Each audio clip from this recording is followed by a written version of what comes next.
ಪ್ರೀತಿಯ ವೀಕ್ಷಕರಿಗೆ ನಮಸ್ಕಾರಗಳು. ತಮಗೆಲ್ಲರಿಗೂ ಆತ್ಮೀಯ ಸ್ವಾಗತ. ಪ್ರಿಯರೇ, ಜೇನು ಸಾಕಾಣೆಯ ಮಹತ್ವದ ಬಗ್ಗೆ ಮತ್ತು ಜೇನು ಹುಳಗಳಿಂದ ನಮಗೆ ಸಿಗೋ ಹಲವು ಉಪಯೋಗಗಳ ಬಗೆಗೆ ನಾವು ಈಗಾಗಲೇ ಹಲವು ಮೂಲಗಳಿಂದ ತಿಳಿದಿದ್ದೇವೆ. ಆದ್ರಿಂದ ಈ ವಿಷಯದ ಬಗ್ಗೆ ನಾನು ಹೆಚ್ಚು ಹೇಳಲು ಹೋಗೋಲ್ಲ.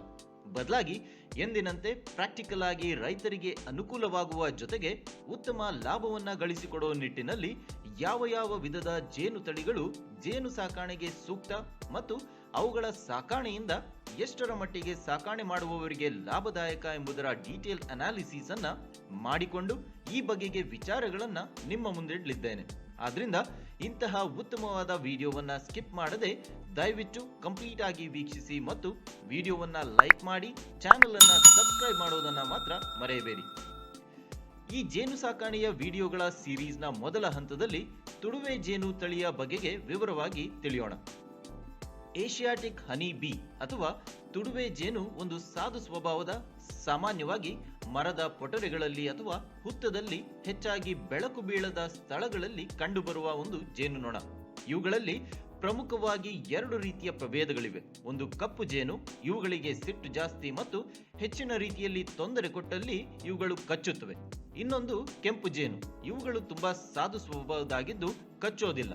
ಇವುಗಳ ಜೇನು ಔಷಧೀಯ ಗುಣಗಳನ್ನ ಒಳಗೊಂಡಿರೋದ್ರಿಂದ ಆಯುರ್ವೇದ ಔಷಧಗಳಲ್ಲಿ ಅತಿ ಹೆಚ್ಚಾಗಿ ಉಪಯೋಗಿಸಲಾಗುತ್ತೆ ಮತ್ತು ಆರೋಗ್ಯದ ದೃಷ್ಟಿಯಲ್ಲಿ ಈ ಜೇನು ತುಂಬಾನೇ ಉಪಯುಕ್ತ. ಅದಕ್ಕಾಗಿಯೇ ತುಡುವೆ ಜೇನಿಗೆ ತುಂಬಾನೇ ಡಿಮ್ಯಾಂಡ್.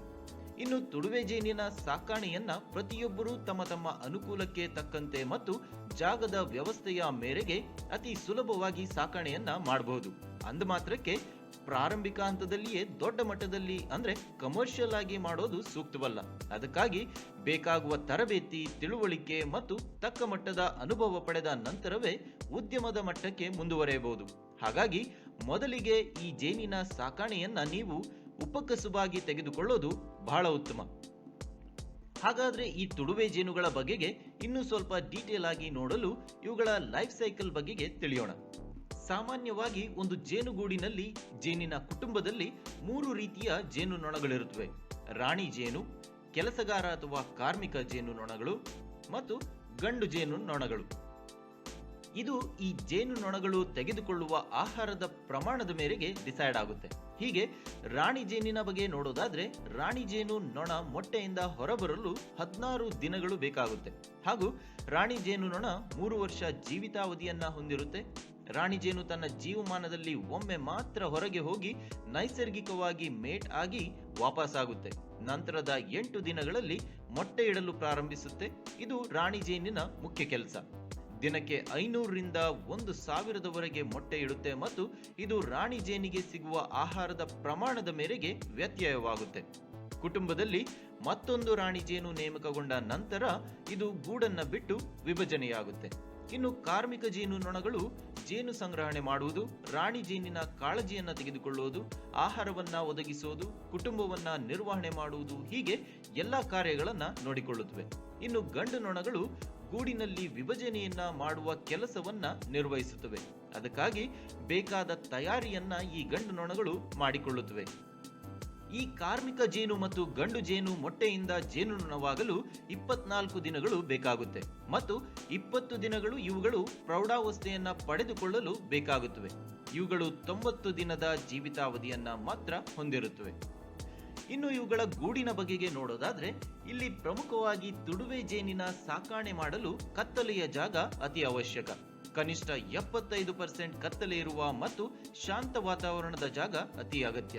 ಜೊತೆಗೆ ಗೂಡಿನೊಳಗೆ 35 ಡಿಗ್ರಿಯಷ್ಟು ತಾಪಮಾನ ಇರಬೇಕು. ಆಗ ಮಾತ್ರ ಇವುಗಳು ಗೂಡಿನಲ್ಲಿ ವಾಸಿಸುತ್ತವೆ. ಈ ನಿಟ್ಟಿನಲ್ಲಿ ಪ್ರಮುಖವಾಗಿ 3 ರೀತಿಯ ಜೇನು ಪೆಟ್ಟಿಗೆಗಳು ಪ್ರಸ್ತುತ ಲಭ್ಯವಿದೆ.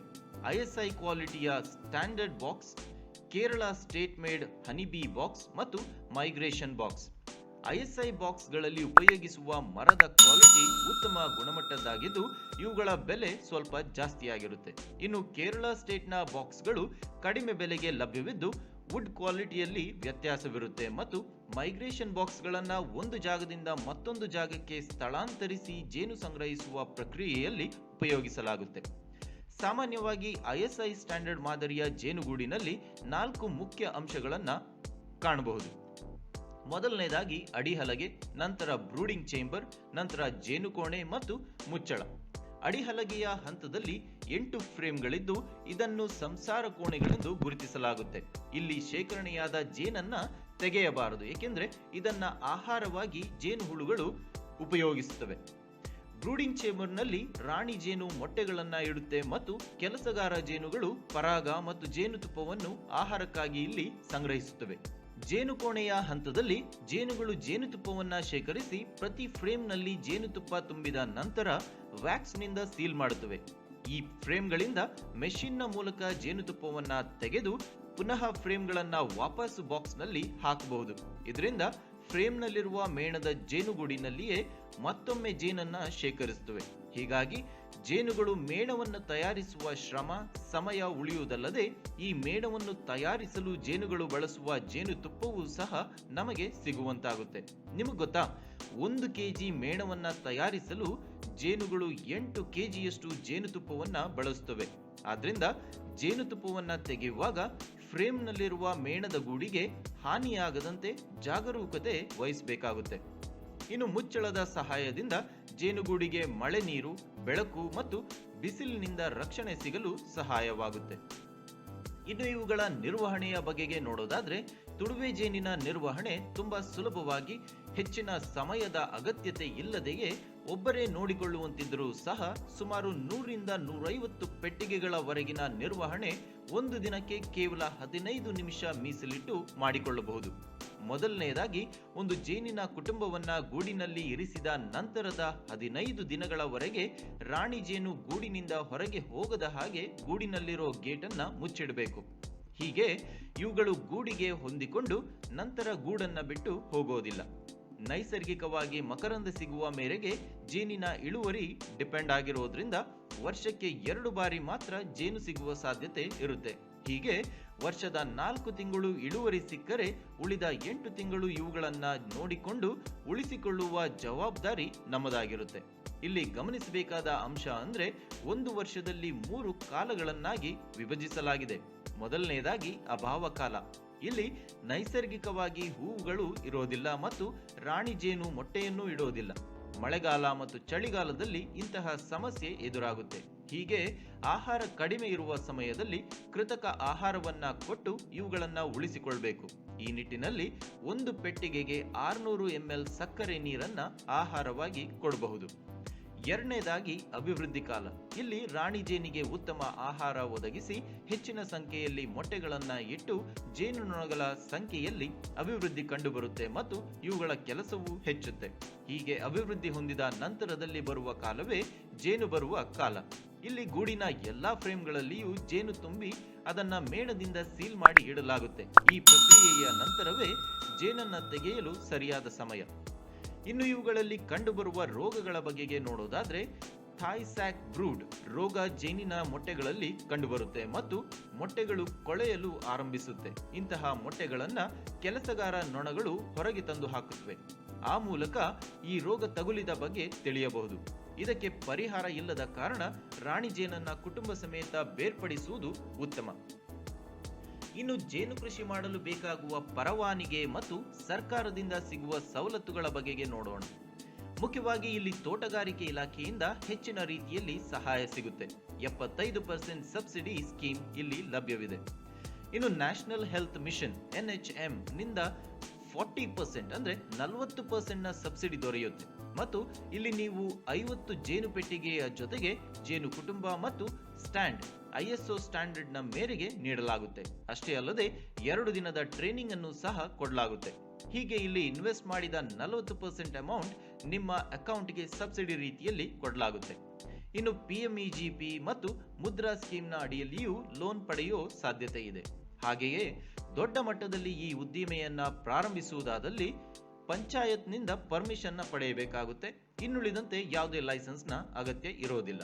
ಆದ್ರೆ ಜೇನನ್ನ ಮತ್ತು ಇತರ ಸಂಬಂಧಿತ ಪ್ರಾಡಕ್ಟ್ಸ್ ಗಳನ್ನ ನಿಮ್ಮ ಬ್ರ್ಯಾಂಡ್ನ ಹೆಸರಿನಲ್ಲಿ ಮಾರಾಟ ಮಾಡಲು ಸಪರೇಟ್ ಆದ ರಿಜಿಸ್ಟ್ರೇಷನ್ ಮತ್ತು FSSAI ಫುಡ್ ಸೇಫ್ಟಿ ನಂತೆ ಲೈಸೆನ್ಸ್ ಗಳನ್ನ ಮಾಡಿಸಿಕೊಳ್ಳಬೇಕಾಗುತ್ತೆ. ಹಾಗಾಗಿ ಈ ಬಗ್ಗೆ ನಿಮ್ಮ ಗಮನ ಇರಲಿ.